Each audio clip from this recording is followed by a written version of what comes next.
sur cet ordinateur. Parfait. Voilà, c'est parfait. C'est enregistré. Et je pense que je vais lancer les directs maintenant avant d'accepter les gens. Qu'est-ce que t'en penses? C'est mieux, hein? Ok, vas-y. Parfait. Ouais, bah, dès que tu as le lien, tu me le files, je le mettrai sur mon... Bah, normalement, tu sais, c'est le même a priori, hein. On va essayer. Alors, sur votre journal, bon bah pourquoi pas. Je vais le faire en plusieurs. Bon, je vais déjà commencer par poussière d'étoile pour être sûr. Sache qu'il y a déjà 10 personnes en attente. Cool. C'est assez fou. Alors.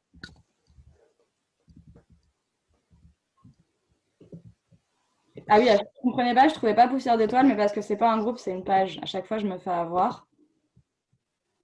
Alors, normalement, dans quelques instants, ça devrait commencer.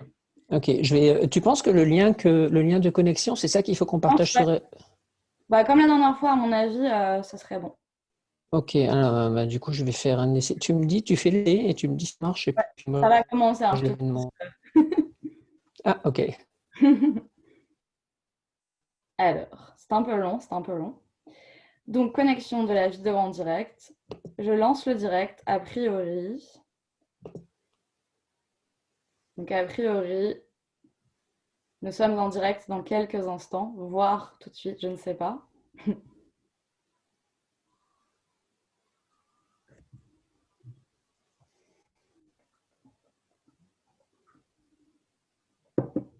Ça tourne, mais ça devrait fonctionner. Écoute, je suis en direct, donc je pense que tu peux partager même ma vidéo. Bah, le même lien que la fois dernière, a priori, hein. Le lien sur lequel je me suis connecté? Ouais, tout à fait. Tout à fait. Ok. Ouais, c'est bon, ça fonctionne. Et tu le cliques, enfin tu le copies-colles et tu le mets sur ta page, c'est ça? Ouais, comme tu as fait. Ok, Juste plus pendant tard. le temps, comme tu le sais. Ok. Ouais, je te laisse faire ça et je vais peut-être commencer à accepter. Tac, tac, tac, ouais. Je vais Ah accepter. non, je l'ai pas, j'ai pas le live moi, mais écoute, c'est pas grave, hein. Non, tu sais, le petit lien que je t'avais partagé la fois dernière. Ah, je l'ai plus. Je suis pas sur le même poste. Ah, tu l'as plus. Alors attends, Non, je suis pas sur le même poste. je vais te le redonner. Je pense que. Ah, ok, c'était pas celui-là, moi, que je copiais-collais. Ouais, c'est le petit lien, tu sais, il y a marqué Ouais. live, je sais pas quoi. Ouais, bah, Euh, si tu peux me renvoyer, du coup. comment? Si tu peux me le renvoyer, du coup. Ouais, je le retrouve. J'espère que je l'ai pris en photo. Et si tu partages simplement ma vidéo, ça fonctionne pas? Euh, je ne sais pas. Ouais, je pense que tu peux partager simplement ma vidéo. Ah, c'est bon, j'ai retrouvé Alon. Ok, C'est, vas-y, envoie. je l'envoie en photo sur WhatsApp et après, je vais accepter les personnes parce que du coup, nous sommes déjà. Alors, attends. Attends, faut que je rallume mon téléphone, je l'avais éteint. Ah, pardon, sinon je te le donne directement, hein. Bon, je te l'ai envoyé. C'est bon pour Ok. toi? Ouais, Ouais, ça va aller. Bah, il faut on juste a que 16 j'allume mon personnes téléphone en et attente. dès que je l'ai, je le fais. T'as D'accord, combien de personnes là? 16 en attente. J'accepte tout le monde. C'est parti? Ok. Ouais, c'est bon, t'es en direct. Vas-y.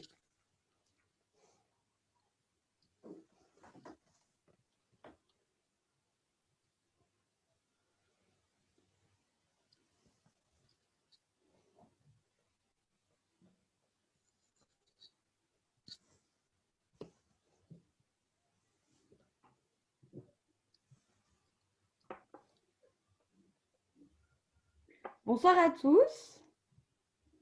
On accueille les nouveaux participants au fur et à mesure. Je vois que vous m'entendez. Nous avons choisi de couper les micros pour des raisons de clarté, hein. Vous savez que lors des visioconférences, c'est un peu compliqué quand il y a des bruits parasites. Donc, c'est la raison pour laquelle vos micros seront coupés, hein, dans un premier temps. Mais rassurez-vous, nous aurons un temps de dialogue, pardon, un petit peu plus tard dans la soirée. On attend pour l'instant encore quelques minutes afin que tout le monde puisse nous rejoindre.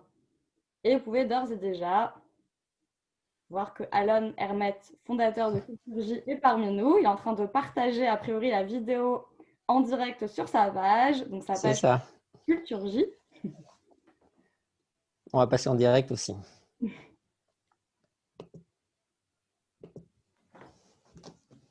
Ok. Et vous pouvez aussi nous suivre sur Facebook Live, commenter. On fera en sorte de lire vos questions sur le Facebook Live aussi. Facebook Live de Culture J et Facebook Live de Poussière d'étoiles, bien entendu. Je vais vous mettre les liens tout de suite dans le chat, en attendant encore les quelques participants qui nous rejoignent. Vous êtes déjà 24. Nous en sommes ravis.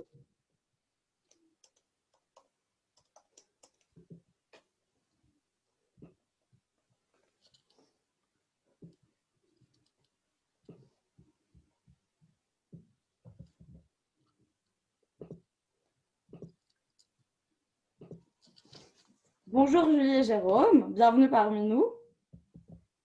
Évidemment, bonsoir à tous. Je vous envoie à l'instant le lien vers le Facebook Live de Poussière d'étoiles et je vais vous envoyer aussi celui vers la page de Culture J si Alon, c'est bon de ton côté. Ouais, j'arrive pas à passer le direct, mais écoute, je pense que je vais partager ta vidéo. Et écoute, je te laisse partager la vidéo, bon, ça revient au même. On attend encore une petite minute avant de commencer et ça ne devrait pas tarder.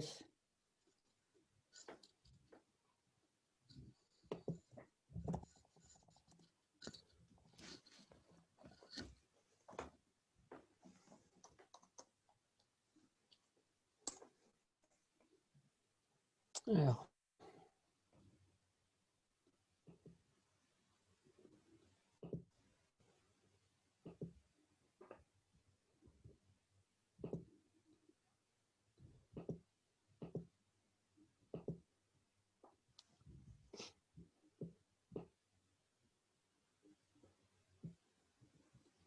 Alon, du coup, le lien fonctionne en Facebook Live? Non, mais écoute, je repartagerai ta vidéo une fois qu'elle sera. Ouais, je repartagerai la vidéo une fois qu'elle sera enregistrée plus tard. D'accord. Je vais accepter encore quelques personnes qui sont en train d'arriver. Ok. Alors attends, je suis en train de partager. Okay.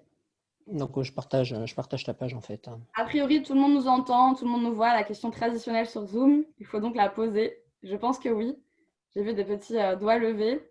Alors sachez que vous avez la possibilité d'utiliser les réactions en bas à droite, de mettre des petits likes, des petits cœurs, petits pouces, n'hésitez pas. Et comme je le disais à l'instant, évidemment, nous vous laisserons la parole dans un second temps, mais j'ai préféré couper les micros pour éviter, vous savez, les bruits parasites et afin d'avoir une meilleure bande passante. Donc j'espère que tout le monde nous entend bien et nous voit bien. Parfait, merci Robert. Et enchantée d'ailleurs, on a échangé par mail. Alan, est-ce que c'est bon pour toi? Moi, c'est tout bon. J'ai partagé la page. Ouais. J'ai partagé la vidéo sur ma page. Le partage fonctionne? Ouais, ça marche. Ah, c'est parfait. Avec un petit décalage, mais ça marche. D'accord. Je pense qu'on va pouvoir commencer dans ce cas, si tout est bon de ton côté. Ouais, c'est tout bon. Parfait, parfait, parfait. Chers amis, merci d'être venus aussi nombreux. On est quasiment 30 déjà. Je n'ai pas encore regardé sur le Facebook Live, mais je pense qu'il y a encore quelques personnes qui nous suivent. Comme vous le savez, c'est la séance inaugurale du cycle que j'ai intitulé « Tu transmettras à ton prochain », organisée par Poussière d'étoiles. Alors pour commencer, il faut savoir que hier a eu lieu un heureux événement. Le bébé de mes amis Yael Fari et Raphaël Marciano, le président de JOSE, les jeunes actifs avec l'OSE, est né. Un grand Mazel Tov les amis, et donc je voulais dédier ce cycle à celui qu'on surnomme Mini-Mars. Voilà, pardonnez la petite dédicace personnelle. Concernant à présent une autre naissance, celle de Poussière d'étoiles, c'est un tout jeune projet qui a débuté officiellement le 18 octobre lors d'une sublime journée ensoleillée autour de la visite des villas Kérylos et Efrussi de Rothschild, dans le sud de la France, sur la Côte d'Azur, si vous connaissez, organisée par les JECPJAM, qui sont les Journées européennes du patrimoine de la culture juive de la Côte d'Azur, l'association de Régine Bessis, que je salue. Puis, vous le savez, le reconfinement a mis un coup d'arrêt à ces visites en présentiel, comme l'on dit. Et pour ma part, je n'arrivais pas à me résoudre à parler seule pendant 1 ou 2 heures de suite lors de ces visioconférences. Au contraire, j'avais plutôt envie de chaleur, de discussions intimes et passionnées et porteuses de sens. Or, la transmission m'a toujours obsédée depuis petite. Le devoir de la mémoire de la Shoah avant tout, certes, mais pas seulement. Depuis toujours, j'ai voulu être maîtresse, comme certains qui me connaissent le savent bien entendu, et je le suis devenue, ou presque. Je suis professeure de lettres classiques depuis 12 ans. Je suis aussi guide depuis 8 ans au mémorial de la Shoah, et j'ai fondé Poussière d'étoiles pour continuer à transmettre mon amour pour le patrimoine culturel juif. Ma vie est tournée vers la transmission, comme une obsession, une mission qu'on ne choisit pas forcément, ou en tout cas pas consciemment. C'est aussi le cas de mes invités. Ils sont jeunes, ou presque, n'ont pas forcément d'enfants, mais consacrent leur vie, ou du moins une grande partie de leur vie, à un projet professionnel et ou bénévole tourné vers la transmission et le judaïsme. Ils font mon admiration, et nous avons tant de points communs que j'avais envie de dialoguer avec eux. Quant à vous, je suis certaine que vous serez ravis d'entendre leurs réponses. C'est comme cela qu'est né ce cycle de dialogue, avec l'envie de mettre en lumière le travail de ces jeunes professionnels du monde de l'art, de l'histoire et des cultures du monde juif, dont j'admire les projets. Et tu transmettras à ton prochain un commandement suprême? C'est à cette question que nous allons essayer de répondre tous ensemble ce soir. Alon Hermet, bienvenue. Merci. Tu es fondateur de Culture J, tu nous en parleras tout à l'heure. En plus d'être un historien de l'art et un conférencier brillant, Alon a fait preuve d'un grand courage en acceptant de participer à cette séance inaugurale. Alon, merci pour ta confiance. Merci à toi d'avoir pensé à moi pour cette séance inaugurale. Avec grand plaisir. Chers tous, chers amis, merci à vous pour votre présence, aussi nombreux ce soir. Vous pourrez bien entendu poser vos questions à Alon sur le chat ou en commentaire sur le Facebook Live tout au long de ce dialogue. Je les lui transmettrai à la fin de notre échange. Et pour commencer, nous allons dialoguer autour de la transmission et du judaïsme. Ensuite, Alon nous présentera son site Culture J, son actualité bien sûr, et comme je vous l'ai dit à l'instant, vous pourrez lui poser toutes vos questions. Alon, c'est parti. Est-ce que tu es prêt? Je suis prêt, Audrey. Commençons donc. Alon, tu es historien de l'art. Est-ce que tu peux brosser pour nous un autoportrait à grands traits? À toi de choisir le mouvement pictural. Alors, très rapidement, j'ai suivi des études d'histoire de l'art et d'architecture en Belgique, parce que mon père est belge. Ensuite, je suis arrivé il y a un peu plus de 20 ans à Paris pour travailler dans le milieu de l'art et dans le milieu de la culture. J'ai passé 20 années aux Galeries nationales du Grand Palais, sur les Champs-Élysées. Et depuis 10 ans, j'ai créé ce site d'information culturelle qu'est Culture J en parallèle pour avoir une part active dans la transmission et dans le partage de l'art, du patrimoine, particulièrement dans le judaïsme, évidemment. Merci beaucoup, Alon. Est-ce qu'être juif, justement, ça a toujours été une évidence pour toi? Non, pas forcément. Ça a commencé à prendre forme, j'avais 33 ans, j'avais l'âge du Christ.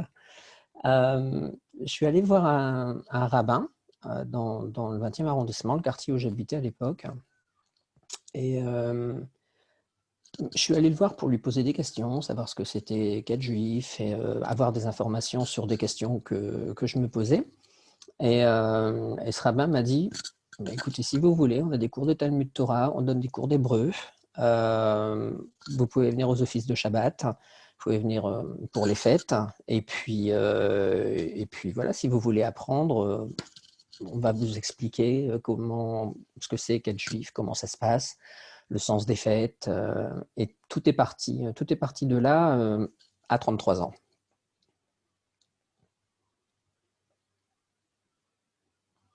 Ah, je t'entends plus. Pardon, j'avais coupé le micro. Je pensais que c'était moi. Non, c'est moi, tout va bien. J'avais coupé le micro pour éviter les bruits parasites. Tu partages avec nous une révélation d'ordre plutôt cultuel. Est-ce que donc cette révélation du judaïsme à 33 ans, à l'âge du Christ, comme tu dis, ça a été plutôt justement strictement cultuel?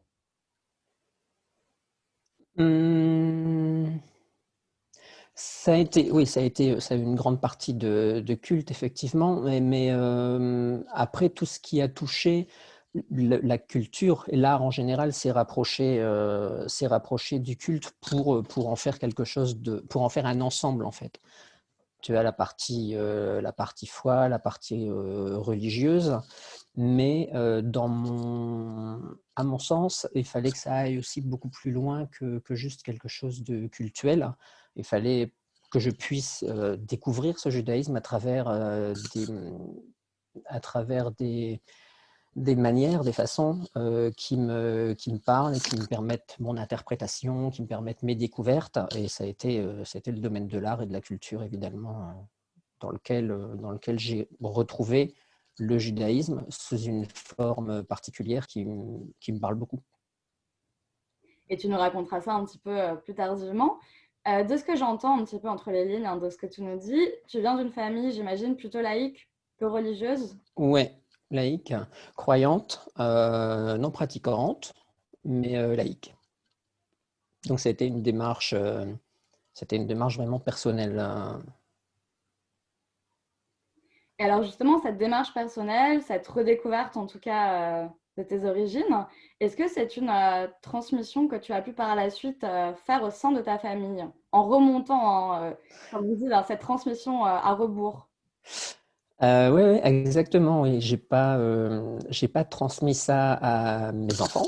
Par contre, j'explique à mes parents ce que c'est, les choses. Je leur permets de découvrir des choses qui sans doute ils ignorent. Et c'est effectivement une transmission de tout ce qu'on connaît à rebours. Pour le coup, c'est pas une transmission dans le sens classique de la chose, de parents à enfants, mais plutôt l'inverse, ce qui est original.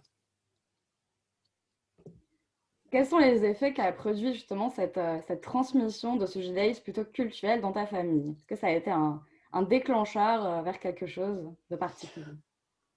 Non, je ne pense pas. Ça a permis d'en discuter.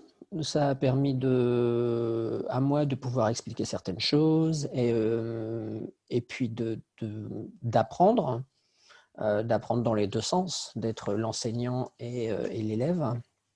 Mais ça n'a pas changé. Disons que ça a changé ma personnalité, évidemment. Ça a changé des choses probablement également dans mes décisions professionnelles, dans mes projets personnels, mais ça n'a pas eu un impact absolument considérable sur l'ensemble de ma vie, ni sur celle de mes proches.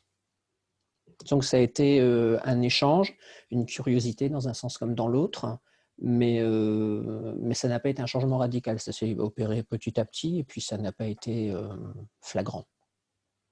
D'accord. Alors à ce sujet, justement, est-ce que selon toi, la transmission du judaïsme peut être exclusivement culturelle et non culturelle? Puisque tu es un homme de culture, on en reparlera par la suite. Est-ce qu'elle peut être uniquement cultuelle et non culturelle, ou l'inverse? L'inverse, pardon, je pense que j'ai un petit peu bugué. Est-ce qu'elle peut être uniquement cultuelle ou Culturelle culturelle? et non culturelle. Je pense que les deux sont liés. On peut avoir soit l'un sans avoir l'autre, et inversement. Mais c'est vrai que quand on a les deux bagages, le bagage cultuel où on connaît les épisodes bibliques, où on connaît l'histoire, et qu'on a le bagage culturel qui permet de regarder une toile et de regarder la représentation d'un événement de la Bible, de la Genèse, de l'Exode ou de n'importe quel autre livre, le, la façon qu'on va avoir de regarder l'œuvre va être évidemment différente. Si on y va juste avec un bagage cultuel en se référant à un épisode de la Torah, on va probablement regarder le tableau. Quand on y va avec un bagage cultuel, on sait ce que ce tableau représente, mais quand on y va avec son bagage culturel, on comprend beaucoup plus de choses et on ne fait plus que regarder. En fait, c'est un peu comme si on lisait, comme si on lisait le tableau. C'est plus que regarder, c'est lire comme un livre. Ça Et permet je une connais analyse, une mise en parallèle, un complément du culte et de la culture qui rend du coup une œuvre particulière. Alors justement, est-ce que tu peux nous donner un exemple de tableau? Parce qu'on serait ravis d'apprendre de ça ce soir. Ouais, bah, par exemple, un des exemples que j'utilise, entre guillemets, assez fréquemment, c'est un des sujets de conférence que j'évoque également. C'est par exemple les vitraux de Chagall à la Hadassah. Tu peux, sur le thème des 12 tribus d'Israël, ton bagage culturel va évidemment t'être utile, parce que cette histoire des 12 tribus, c'est une histoire qu'on retrouve dans le judaïsme. Le bagage cultuel va être important pour comprendre, savoir les tribus, etc., etc. Le bagage culturel que tu peux avoir, qui va t'apporter beaucoup plus de choses, c'est de connaître Chagall, de savoir d'où il vient, de savoir sur quoi il a l'habitude de travailler. Et ce bagage culturel va te permettre de regarder les vitraux, là, en l'occurrence, d'un œil différent. Parce que si tu ne fais que regarder un vitrail en étant sur le culte, tu ne peux pas vraiment avoir un recul et une analyse qui soit celle d'un artiste ou avec cette ce mix culture et culte. Quand tu regardes un vitrail, tu ne sais pas pourquoi forcément il est jaune, pourquoi il est vert, pourquoi il est rouge. Si tu n'as pas le bagage cultuel, tu ne peux pas savoir que les couleurs choisies réfèrent à la pierre précieuse qui était sur le poitrail du grand prêtre de Jérusalem, par exemple. Tu ne peux pas savoir pourquoi les tables de la loi sont présentées sur le vitrail de la tribu de Lévi, parce que Moïse était à Lévi. Mais si tu n'as pas le bagage cultuel, tu peux pas le savoir, ça. Donc, le fait d'avoir les deux, le cultuel et le culturel, c'est un complément assez important, je dirais pas nécessaire, mais en tout cas très important. Et d'ailleurs, tu vas nous expliquer tout ça en détail très bientôt, si je ne me trompe pas. À la fin décembre, le 27. D'accord, parfait. Tu nous as donné envie d'en savoir plus. Mais on vous expliquera un petit peu ce qu'il en est de l'actualité d'Allen un petit peu plus tard dans le dialogue. Donc pour revenir à ce que tu disais, à savoir cette révélation, encore une fois, à l'âge du Christ, donc on était plutôt sur la consultation d'un rabbin. Qu'est-ce qui a fait la transition entre justement cette approche plutôt religieuse, comme on dit traditionnellement, et justement ce lien avec le monde des arts dont tu es issu, puisque tu as fait des études en histoire de l'art? Comment s'est opérée cette transition, sachant que Culture J a 10 ans, d'ailleurs Mazel Tov à ce sujet, comment s'est passé ce cheminement? Comme je disais au début, Ah, Alan, je ne t'entends pas, je ne sais pas s'il s'agit que de moi. est-ce que tu m'entends? Là, c'est mieux, oui. Oui, c'est bon. C'est bon, je crois. Fenêtres qui sont ouvertes derrière pour permettre oui, donc le rapprochement qui a été fait entre la démarche cultuelle, personnelle et le côté culturel de la chose s'est fait de manière naturelle parce que j'ai toujours évolué dans le secteur culturel. C'est quelque chose qui me parle beaucoup et forcément à partir du moment où j'ai commencé à me retourner vers le judaïsme, ça a été l'art juif est devenu une évidence. C'était devenu une évidence. Je m'intéresse aussi à beaucoup d'autres choses, mais quand j'ai créé Culture J, c'était vraiment pour mettre en avant l'art juif dans toute sa diversité et d'en faire vraiment quelque chose de particulier sur le judaïsme. Non pas que les autres ne valent pas la peine, bien au contraire, mais c'était ma ligne éditoriale et c'était une sorte d'épanouissement que j'avais entre ma foi et mes loisirs, mon loisir artistique, en tout cas ma passion pour l'art. Est-ce que Culture J, l'idée de fonder ce site, t'a apparu un petit peu comme une mission, comme une vocation? Est-ce que ça a été quelque chose de très urgent? Euh, Pas dans les premiers temps. Disons qu'au départ, c'est parti. Je me rappelle des tout premiers articles que j'avais écrits et les toutes premières mises en page il y a une dizaine d'années. Tout avait démarré avec l'exposition sur la collection Stein, qui était présentée au Grand Palais, évidemment, parce que c'est là que je travaillais. Et ça a été l'un des premiers événements qui m'a donné envie de partager cette collection d'œuvres d'art et la vie de cette famille des Stein qui sont arrivés des États-Unis et qui se sont installés à Paris pendant tout au début du XXe siècle. Ça a été Ça a été quelque chose qui s'est fait de manière naturelle. J'avais envie de partager. De là à dire que c'est une mission, je pense pas. En tout cas, c'est quelque chose qui est aujourd'hui très important pour moi. C'est pas, je pourrais pas vivre sans ça, mais c'est plus une information. C'est de partager l'information et de m'épanouir personnellement, plus qu'une mission. Et éventuellement, de m'adresser, ce qui est l'un des buts principaux de Culture J, c'est de m'adresser aux non-juifs qui connaissent Zweig, qui connaissent Chagall, qui connaissent Soutine à travers l'histoire de l'art, parce que ces artistes parlent à tout le monde, que ce soit du théâtre, de la littérature, du cinéma ou des œuvres d'art, c'est universel. Alors, c'est vrai qu'aujourd'hui, Culture J compte plus de 1000 articles et Ouais. sujet très très riche, très très varié. Alors, j'en ai juste une. C'est devenu une base de données assez importante parce qu'on a de manière assez régulière des articles qui ont été postés il y a quelque temps et qu'on retrouve. Et pour le peu que ça fasse un événement particulier, c'est vrai qu'on arrive assez souvent dans les premiers résultats de recherche et on a des articles qu'on a postés il y a quelques années qui, avec un événement, remontent dans les résultats. Il y a une base de données oui, plus de 1000 articles. Félicitations. Est-ce Merci. que la transmission se fait au sein même de Culture J? Est-ce que je sais que toi-même tu travailles avec des chroniqueurs qui sont au nombre de 5, hein, si je ne me trompe pas. Ouais. Est-ce que justement tu as toi-même formé ces chroniqueurs? Est-ce que c'est une vraie mission aussi, hein, que tu t'es incombé pour parfaire ton site?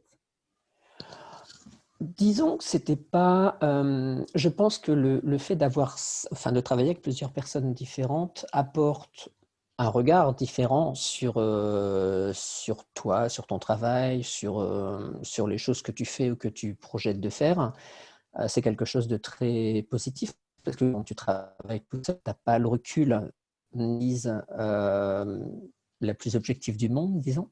Donc le fait d'être à plusieurs et d'écouter les remarques, les suggestions des uns et des autres, c'est quelque chose de très positif. Ça permet de changer la plume des articles pour que les personnes trouvent de la diversité dans la visite, parce que quand on est tout seul à écrire, on a toujours la même plume, donc ça permet de diversifier le style rédactionnel. Et ça a permis aussi d'ouvrir un peu sur une diversité du judaïsme, parce qu'il y a des chroniqueurs qui sont de Tunisie, du Maroc, d'Europe centrale. Donc c'était le but du site, c'était les cultures juives dans leur ensemble, les cultures ashkénazes et séfarades évidemment, mais chaque pays, chaque communauté est une culture quasiment à part entière. Donc c'était quelque chose que je voulais mettre en avant dès le début, c'était la diversité du judaïsme dans l'art et la culture, et d'avoir des chroniqueurs qui sont un peu différents et de culture et de traditions différentes, c'est enrichissant pour tout le monde. Est-ce que tes chroniqueurs font partie de la même génération ou est-ce que c'est plutôt intergénérationnel? Non, on est à peu près, je pense qu'ils sont peut-être un peu plus âgés, pour certains peut-être un peu moins âgés, mais on est entre 30 et 60 peut-être. Ouais, donc c'est une génération, il n'y a pas énormément de différence, disons. À propos de génération, est-ce que tu as l'impression de faire partie d'une nouvelle génération de passeurs? Je pense que oui, dans la mesure où les événements historiques qu'on connaît un peu partout, je prends le cas de l'Europe par exemple, résonnent de manière particulière. On se croirait un peu revenu à l'époque de l'affaire Dreyfus ou de ces périodes un peu sombres où le judaïsme français ne rayonne plus comme il rayonnait avant. Et le fait de transmettre est important pour pas qu'on oublie qui on est, pour pas qu'on oublie d'où on vient, et surtout qu'on puisse voir où on va, voir où on va. Donc le fait de la transmission est très importante. Encore une fois, je ne prends pas ça pour une mission, mais c'est quelque chose d'important. Alors, pour ne pas employer le terme de mission, est-ce qu'il y aurait, on va dire, une des facettes de Culture J qui te semble la plus essentielle? L'information. L'information. Informer les gens sur le judaïsme, sur l'art et la culture juive dans son ensemble. Voilà. Pour moi, l'art, hein, c'est vraiment un vecteur avec qui offre énormément d'opportunités. C'est un vecteur de paix pour moi, un vecteur d'union. C'est quelque chose de très apolitique la plupart du temps. C'est pas vrai tout le temps, mais la plupart du temps, c'est apolitique. Et c'est vraiment un vecteur qui est neutre de tout sous-entendu, de tout message négatif, de tout. Ouais, c'est quelque chose qui est très particulier. C'est quelque chose de particulier, l'art. C'est vraiment une matière qui est, je ne vais pas dire vierge de toute prise de position, mais c'est quelque chose d'assez particulier. Donc le fait de communiquer par l'art permet d'avoir un recul et de ne pas pas poser un regard sur quelque chose de politique ou d'actualité. Et justement, c'est vrai que c'est un de tes objectifs, à savoir de ne pas prendre position politiquement sur Culture J. Et j'imagine que c'est ce qui rend aussi la portée du site universel. Je pense, oui, parce que, bon, après, c'est ce que je dis régulièrement quand je passe des interviews. C'est pas parce qu'on ne donne pas une opinion politique ou une opinion religieuse qu'on n'en a pas, évidemment. Mais c'est vrai que dès le début, le site a été pensé pour parler à tout le monde, qu'on soit religieux, qu'on soit pas religieux, qu'on soit de gauche, de droite ou n'importe. Il fallait absolument que ça reste culturel et sans opinion personnelle sur des sujets aussi sensibles que la politique et la religion. C'est les sujets en général qu'il vaut mieux éviter et je n'avais pas envie de faire quelque chose qui soit polémique, d'avoir à gérer des débordements et puis des espèces de règlements de compte sur des forums parce que telle chose n'aurait pas plu. Voilà, ça a toujours été très... on se tient à l'écart de toute analyse personnelle.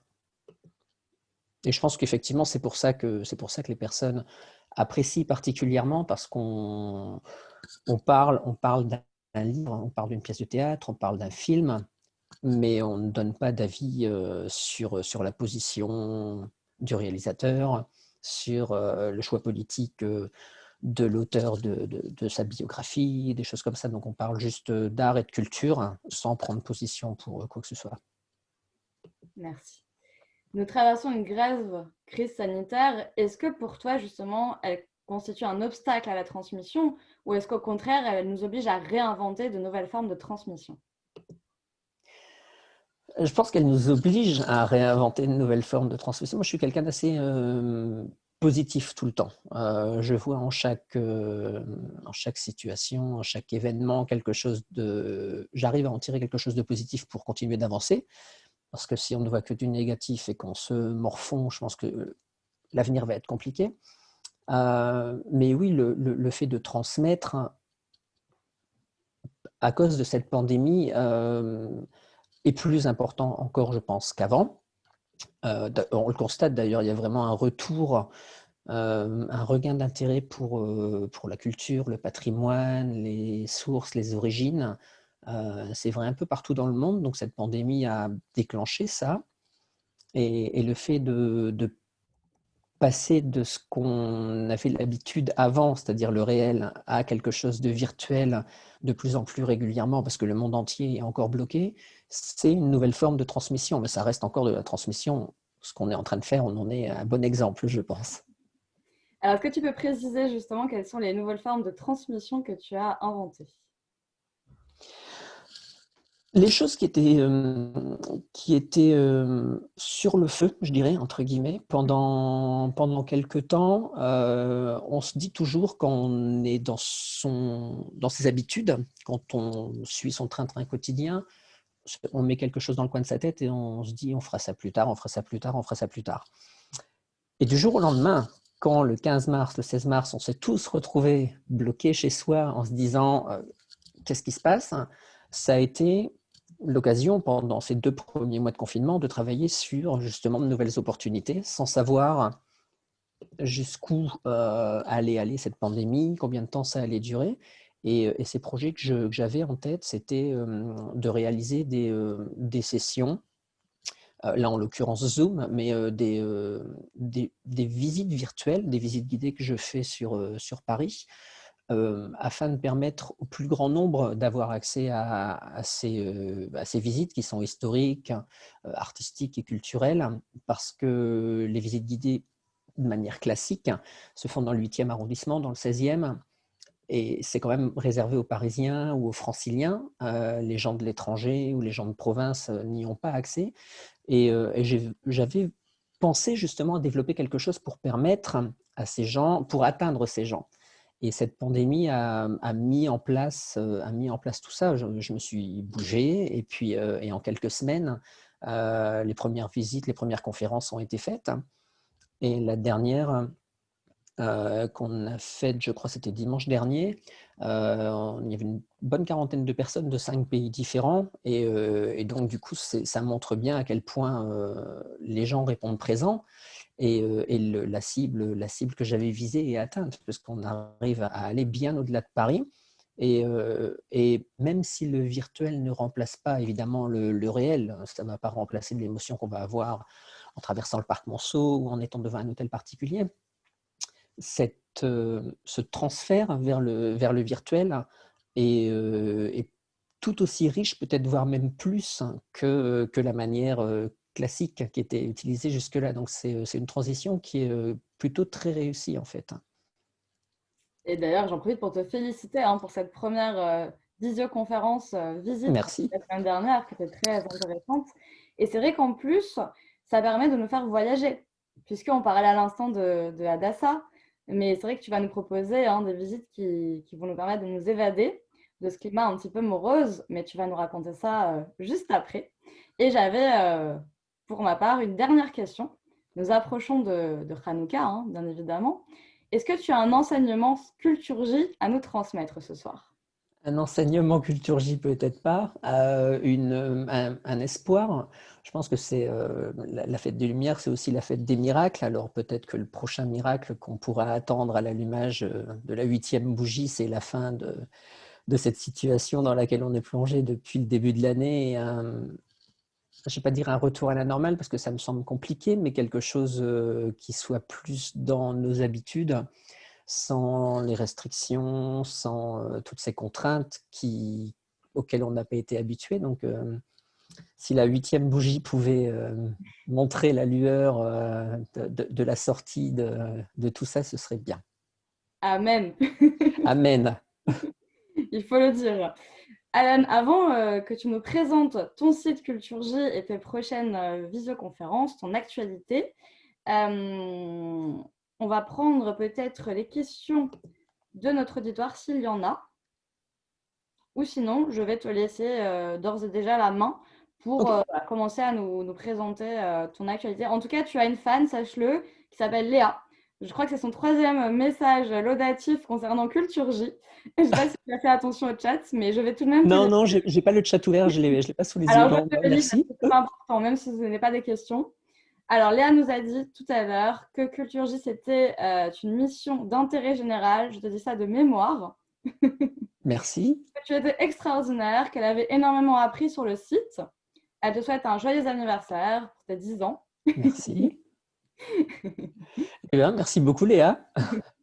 Et elle avait dit, voilà. Et elle disait aussi que les visites guidées étaient extraordinaires. Alors, je pense qu'elle parlait des visites en présentiel, mais peut-être que Léa nous dira. Peut-être qu'elle a participé à la première sur les banquiers le week-end dernier, je ne sais pas. Mais oui, effectivement, les visites guidées qui sont présentées depuis 1 an et demi sur Paris rencontrent un beau succès depuis quasiment le début. Et les thèmes sont originaux et inédits, donc c'est gage de succès.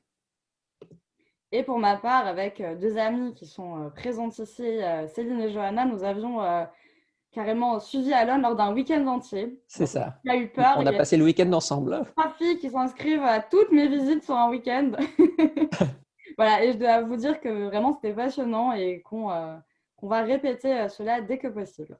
Donc, bah, écoute, pour l'instant, pas de questions, a priori. Donc, je vais te laisser l'écran, Alon, pour que tu puisses nous présenter Culture J, ton site et ton actualité, c'est-à-dire les prochaines visioconférences. Ok. Alors, on va tenter cela. Donc, a priori, maintenant, tu peux commencer à partager ton écran. Salomé te dit aussi qu'elle a hâte de participer à tes visites guidées. Merci. Moi aussi, j'ai toujours hâte de recevoir de nouveaux participants. Alors, PowerPoint. Donc pendant ce temps-là, les amis, je vous invite à poser vos questions sur le chat ou dans les commentaires sur le Facebook Live pour pouvoir les transmettre à Alon un petit peu plus tard, juste après sa présentation.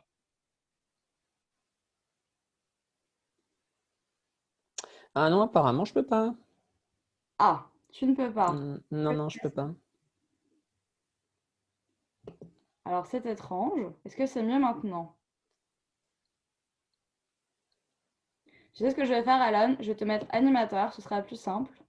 Ok, ouais, parce que Ouais. je sais pas, j'arrive pas à partager. C'est parti. Transfert, transmission. Alors bon, l'écran a changé aussi, c'est pas grave. Est-ce qu'à présent, tu peux partager? Alors, non, je sais pas, mais il me bloque quelque part. Ah mince. Mince, Bon, mince. écoute, sinon je te l'envoie par mail et tu le partages de ton côté? Oui, avec plaisir, tout à fait. Ok, bah écoute, je vais faire ça tout de suite. C'est un petit PowerPoint de 8 pages, c'est pas lourd. Pardon pour les interruptions techniques. Il en fallait, ça aurait été trop long. Bah oui, sinon ça aurait été trop bien, quoi. Si tu veux, tu peux me remettre animatrice éventuellement pour Ah étaler oui, ok. les vidéos. Léa dit Je que vais faire Zoom ça. n'est pas Je vais gentil. faire ça. Bon, pour l'instant, Je vais ça faire tout va. de suite. Hop. Et donc, je vais faire le partage moi-même en espérant que Zoom me laisse partager évidemment ton PowerPoint.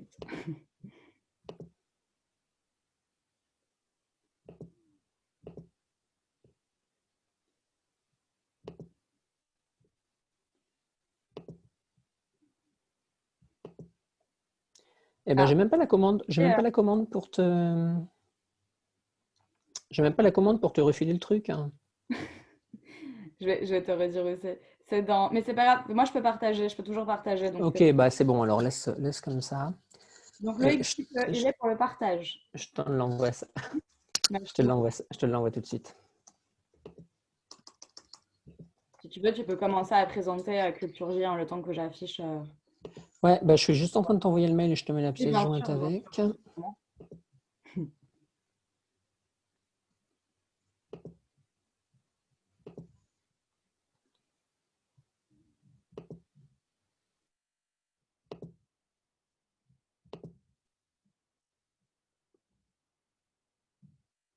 Ah, on ne t'entend plus, Alan. Je ne sais pas si c'est chez moi, mais a priori, ça bug. Je ne parlais pas. Ah, ça y est, ça y est. C'est Non, bon? l'image était figée. Ok, c'est parti, Audrey. C'est parti, parfait. Ouais. Je laisse Donc, partir et je alors l'affiche dès que je l'ai.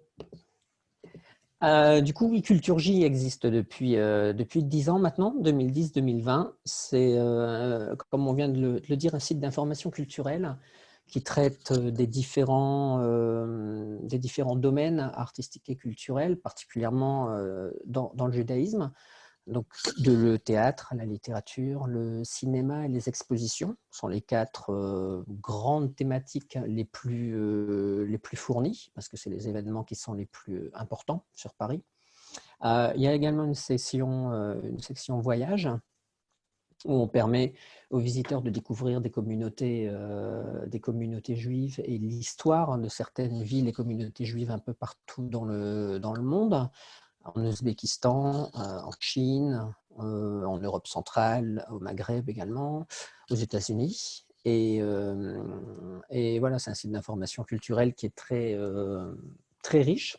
Il y a plus de 1000 articles, hein, et qui est assez fréquenté. Enfin, c'est entre 5 et 800 personnes par jour.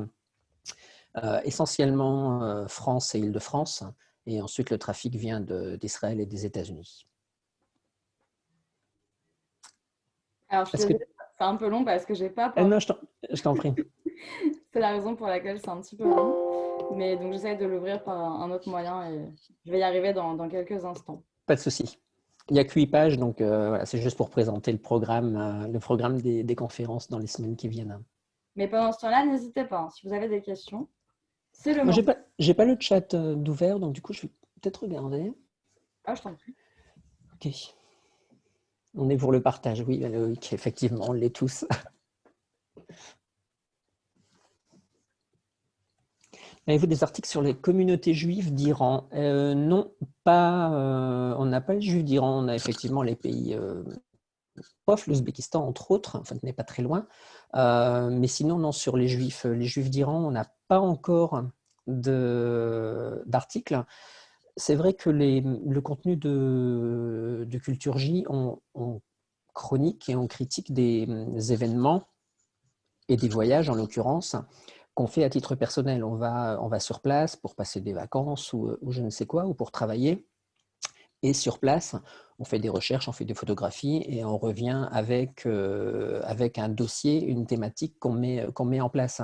On ne crée pas du contenu sur l'Iran, par exemple, depuis Paris. Donc ce serait une belle opportunité que d'aller en Iran.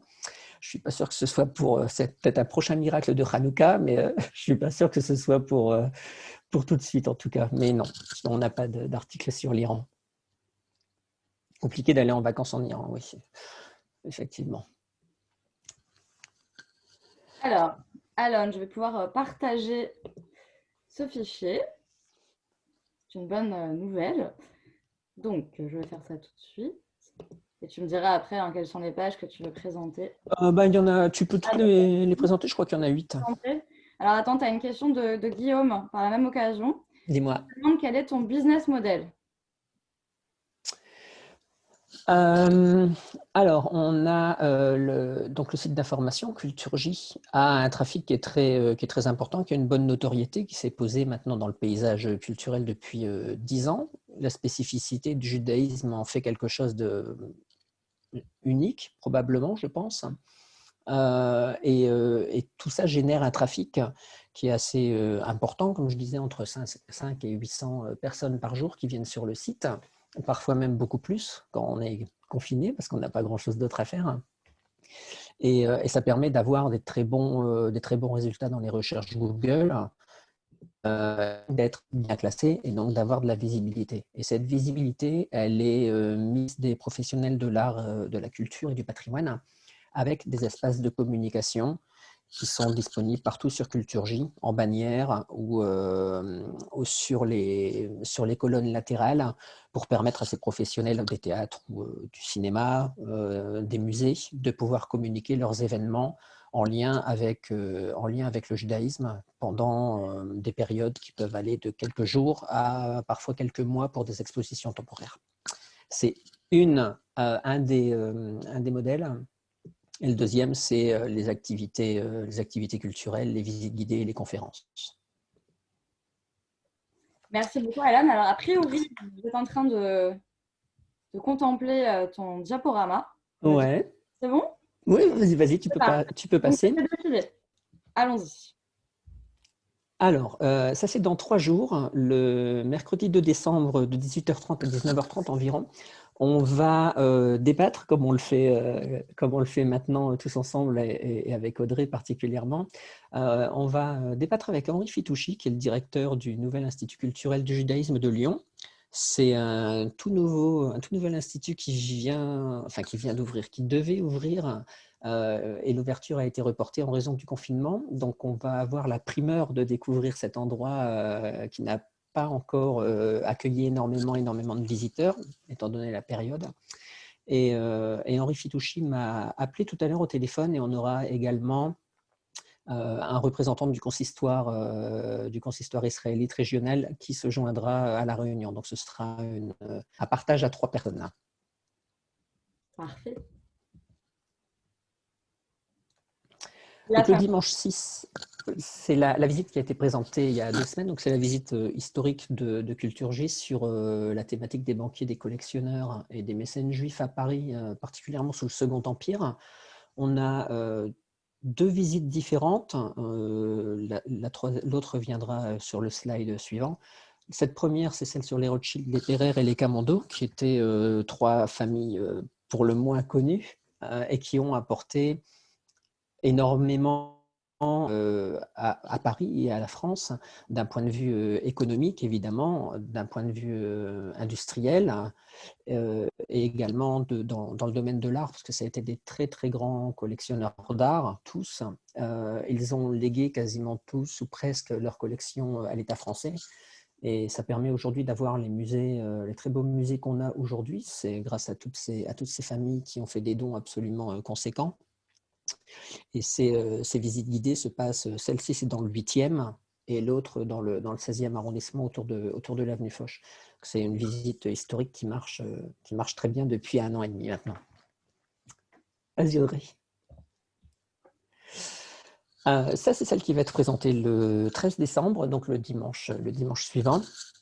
C'est un voyage qui va donc nous emmener de l'Autriche jusqu'aux États-Unis sur les traces de la sécession viennoise, de Gustav Klimt, avec ce portrait d'Adèle Bloch-Bauer et plus généralement sur la collection de Klimt du couple Bloch-Bauer jusqu'à la restitution en 2006 à Maria Altman, et puis ensuite son entrée à la Galerie de New York. Le 20, c'est le second volet de la visite conférence sur les banquiers. Donc la première, c'était Rothschild, Pereire, Camondo. Celle-ci, c'est sur les Ephrussi, les Gainsbourg et les Caïn d'Anvers. Donc les Ephrussi et les Gainsbourg sont 2 familles russes, originaires d'Odessa, à l'époque dans l'Empire russe. Et les Caïn d'Anvers, Louis Caïn d'Anvers est le fondateur de Paribas, actuel BNP Paribas, qu'on connaît aujourd'hui. Qui est quant à lui originaire de Belgique et des Pays-Bas.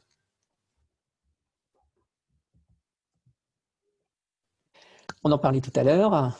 On finira le mois de décembre avec Marc Chagall et avec Jérusalem pour partir à la découverte du travail de Chagall en règle générale sur les vitraux des cathédrales françaises également ou certains lieux aux États-Unis, mais plus particulièrement sur les vitraux de la synagogue Hadassah, du complexe hospitalier Hadassah de Jérusalem, sur le thème des 12 tribus.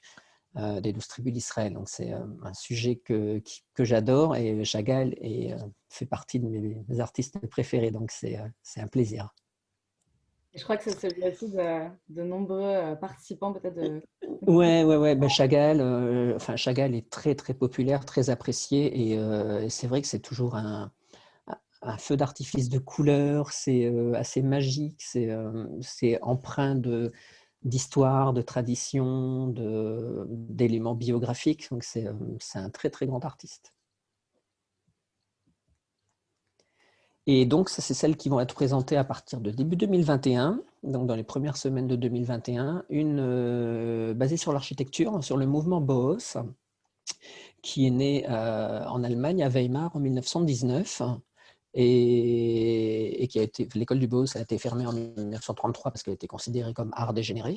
Donc tous les étudiants ont été renvoyés et une grande partie des étudiants de cette école étaient des juifs qui ont décidé de partir en Palestine mandataire à l'époque, aujourd'hui en Israël, et à continuer à pratiquer leur art de manière locale, donc en Israël, et qui ont donné naissance à la ville blanche qui est dans le centre de Tel Aviv et qui est le plus grand exemple architectural Bauhaus du monde.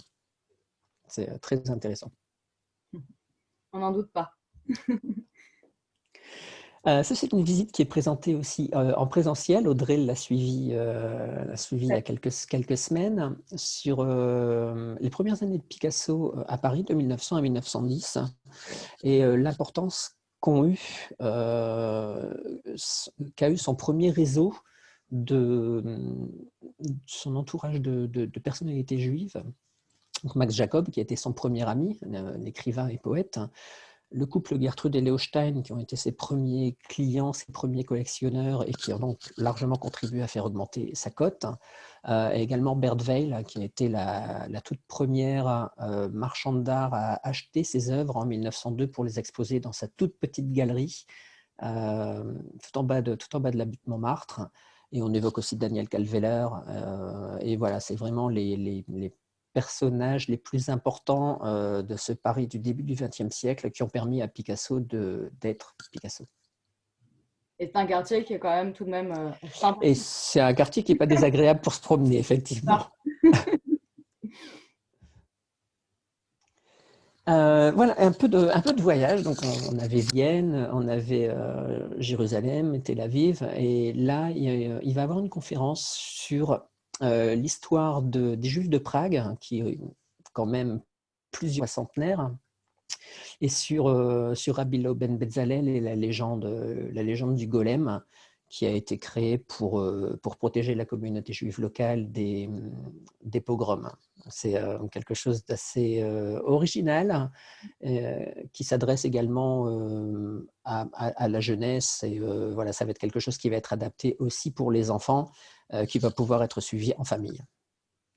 Et on est en plein dans la transmission. Et on est en plein dans la transmission, là, effectivement, encore une fois.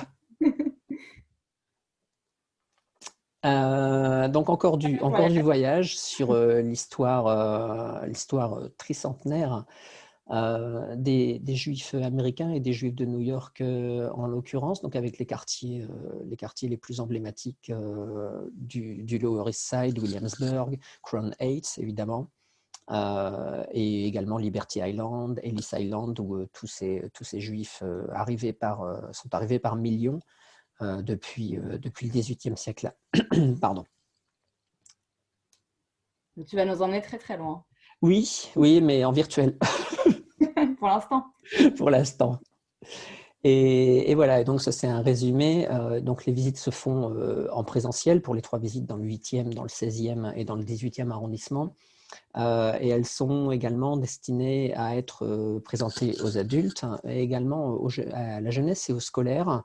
On a des écoles juives qui nous ont contactés pour avoir des renseignements sur les visites guidées en présentiel ou éventuellement sur des mini-conférences Zoom qu'ils pourraient diffuser au sein de leur classe pour leur donner un sujet, une thématique sur laquelle travailler.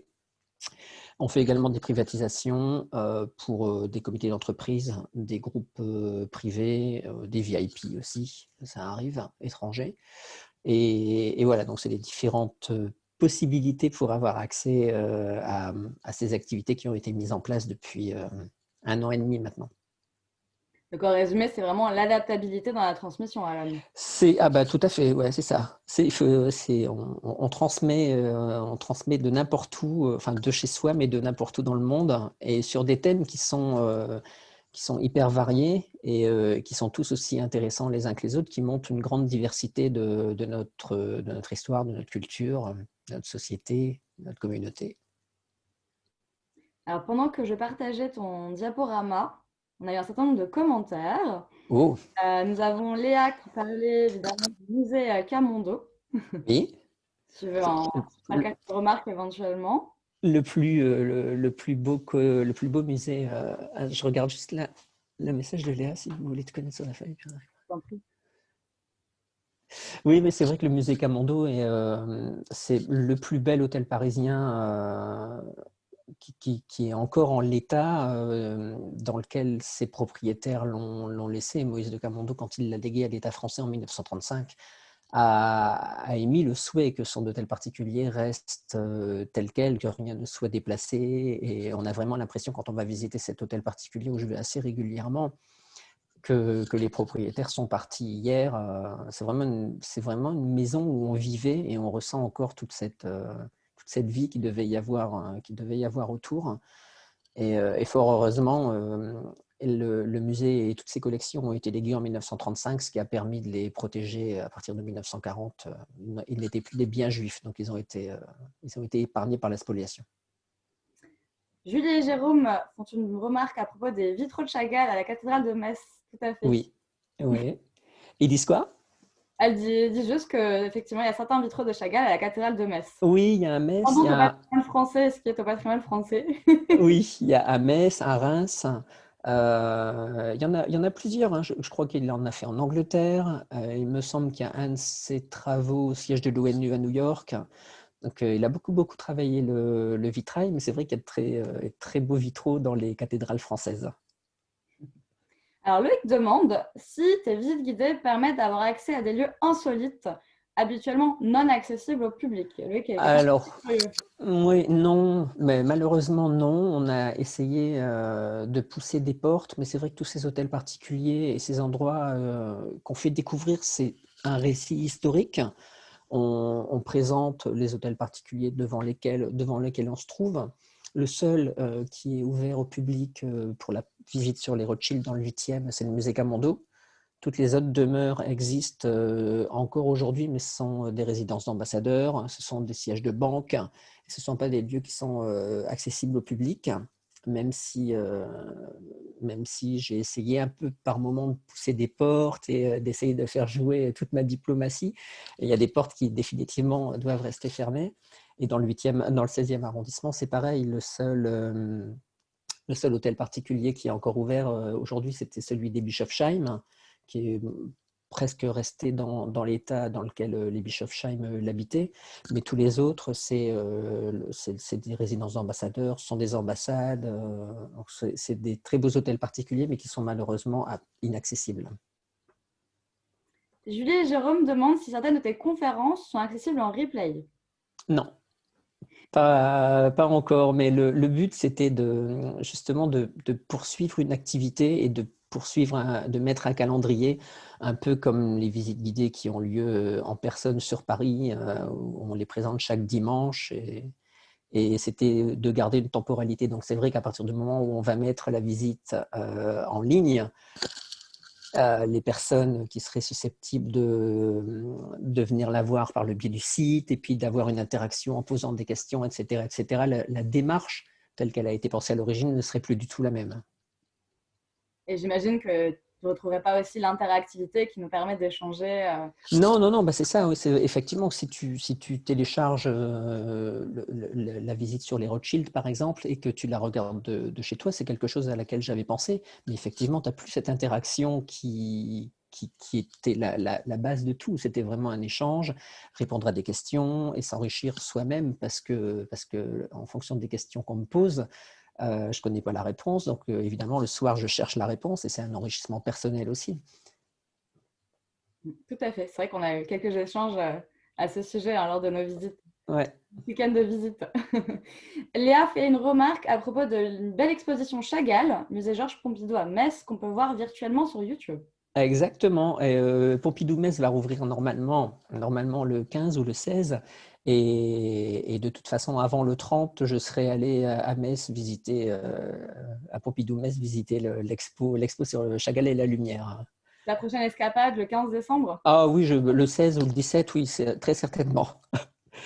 C'est le 15 à 7 heures du matin, voire à Oui, 6 heures. Il y a des trains. voilà, c'est ça. Je vais être le premier dans la file d'attente. Non, même pas la file d'attente d'ailleurs, parce qu'avec ce nouveau système de créneau horaire qui est très bon pour nous en tant que visiteurs, mais malheureusement, je pense très mauvais pour tous les professionnels de l'art et de la culture.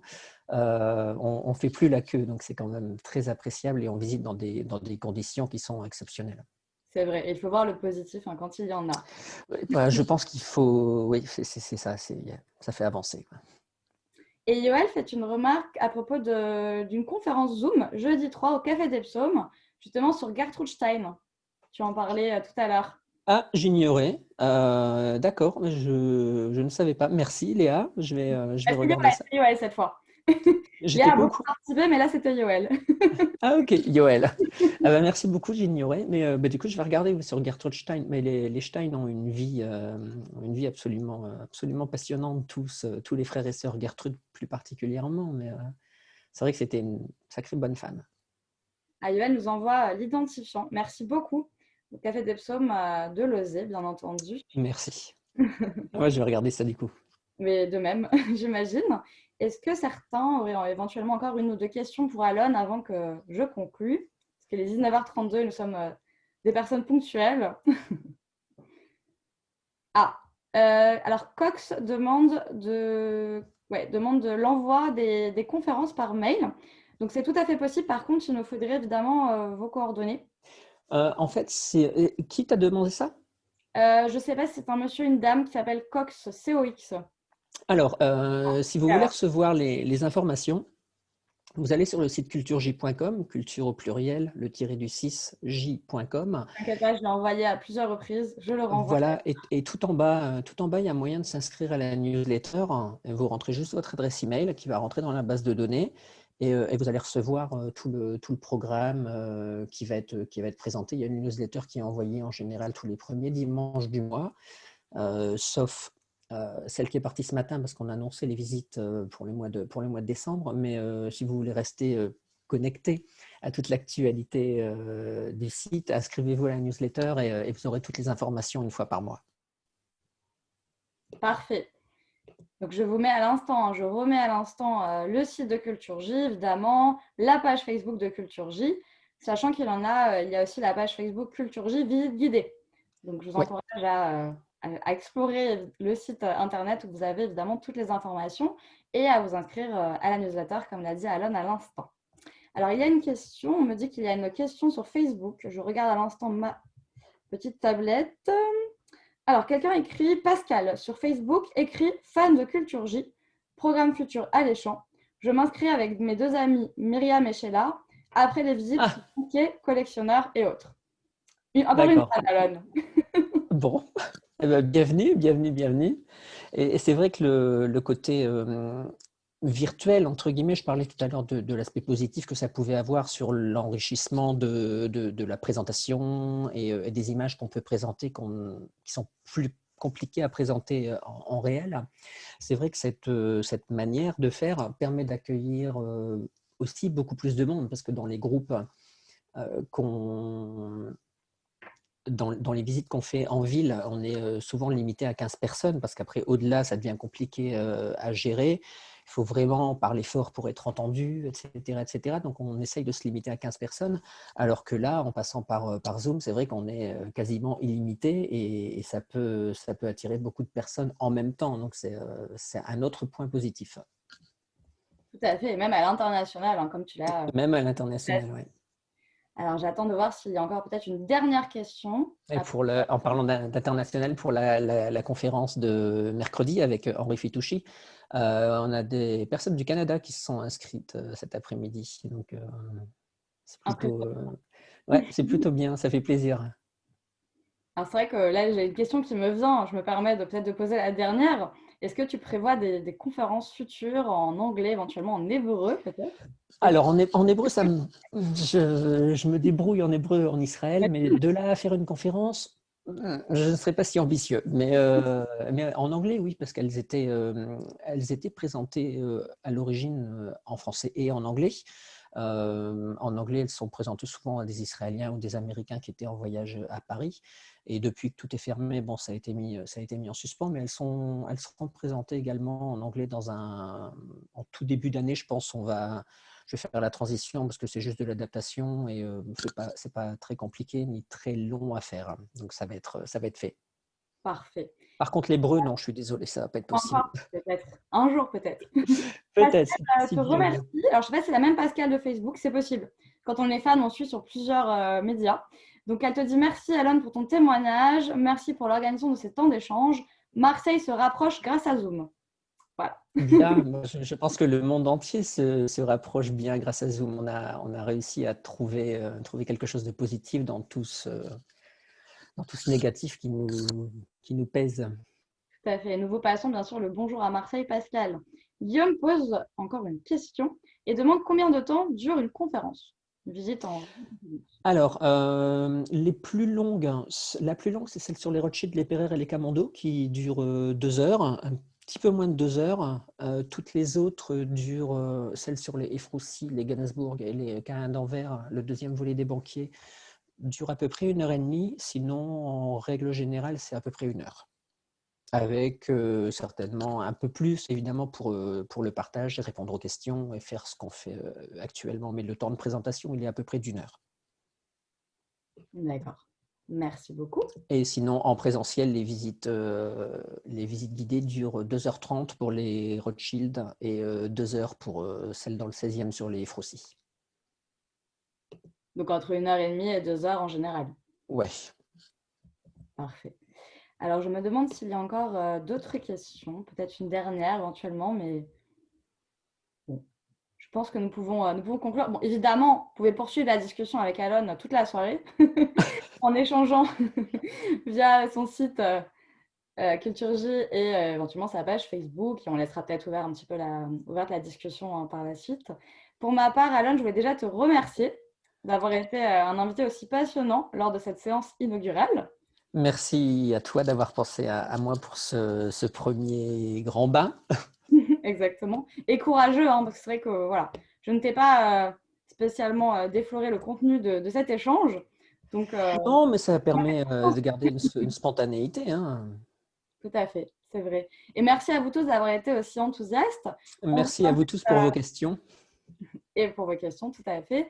On vous invite bien sûr à poursuivre la soirée, hein, comme je disais à l'instant, sur nos pages Facebook, sur nos sites Facebook. Là, je vous ai envoyé un set de poussière d'étoiles. D'ailleurs, j'en profite pour remercier Sarah Drey, qui est à l'origine de ce nouveau site de poussière d'étoiles, grâce auquel on peut aussi s'inscrire à la newsletter de poussière d'étoiles. C'est tout nouveau. Évidemment, je vous invite aussi à liker nos pages, et Oui. bien entendu à soutenir ce projet si le cœur vous en dit. Je vous mets aussi un lien vers une petite cagnotte, puisqu'évidemment, il y a tout de même des frais de fonctionnement et nous tenons à garder ce cycle de conférences gratuit. Donc, je vous la mets juste ici. Et pour ma part, je vous donne rendez-vous dans une semaine avec notre amie Anastasio Karababas, que je salue, puisqu'elle est parmi nous. Peut-être qu'Anastasio, tu voudras dire un petit mot en fin de vidéo. Si tu veux, je te laisserai la parole. D'ailleurs, je suis en train de réaliser que l'on ne me voit pas. Donc, Alon, pardon, je vais me... Je t'en prie. Moi, je te vois. Hein. Pour conclure. Donc, Anastasio, que vous retrouverez le dimanche 6 décembre à 18h30. Anastasio, qui est historien, qui est professeur d'histoire, géographie, éducation morale à l'Alliance israélite, qui est guide conférencier, qui est mon ex-collègue du mémorial de la Shoah et ami, bien entendu, qui a écrit sur la Shoah et l'antisémitisme et qui est maintenant un grand spécialiste des Juifs de Grèce. C'est vrai qu'Alon, tu citais tout à l'heure notamment les Ashkénazes et les Séfarades, mais ce ne sont pas les seuls et on en reparlera, j'imagine, avec Anastasio. Donc, en tout cas, j'ai hâte de t'écouter, Anastasio. Et je vais, pour finir, peut-être te laisser la parole, si tu le souhaites, pour dire un petit mot à notre auditoire avant de te retrouver dimanche prochain.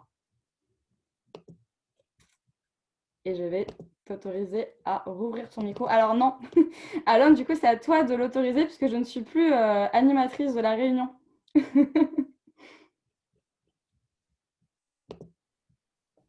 Alors, est-ce que Alon, tu peux... Okay. Merci beaucoup. C'est bon, c'est fait. Bonsoir à tous, merci beaucoup pour cette conférence, cette première conférence. C'était vraiment très très intéressant et moi aussi je pense que je m'inscrirai à la newsletter de Culture J. Vraiment c'est intéressant et c'est très diversifié et c'est important. En tout cas merci beaucoup. Et puis voilà, je ne voulais pas trop retarder la fin de la séance.